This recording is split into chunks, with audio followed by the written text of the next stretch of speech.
This is a bit of raised ground to the east of Kharkiv where the Russians try to use a tree line to give one of their armoured columns some protection and cover. In vain, as it turns out, because along this stretch of land there is just one wrecked Russian tank or piece of heavy armour after another. But before that happened, the Ukrainians say the Russians used these positions to carry out war crimes. They shelled the villages below, and they also shelled civilian vehicles trying to bring aid to the villages. So we've been out this morning filming Ukrainian and Lithuanian investigators combing this land, going through the foxholes and camps and the wrecked armour, looking for any evidence, looking for names of soldiers, looking for documents, anything that links these soldiers with what they say were war crimes.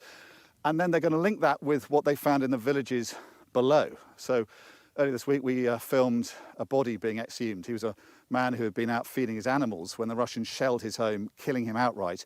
And his poor wife had to bury him on her own. So he's been exhumed as part of this investigation, because the facts of the rules of war mean that anyone who is found guilty of attacking civilians deliberately without any military justification is guilty of a war crime. And this is part of a much broader investigation across all the land the Ukrainians are reclaiming from the Russians, trying to prove that the invaders carried out atrocities. And the investigator we spoke to says he's confident that the Russians who they are building evidence against here will eventually be brought to justice.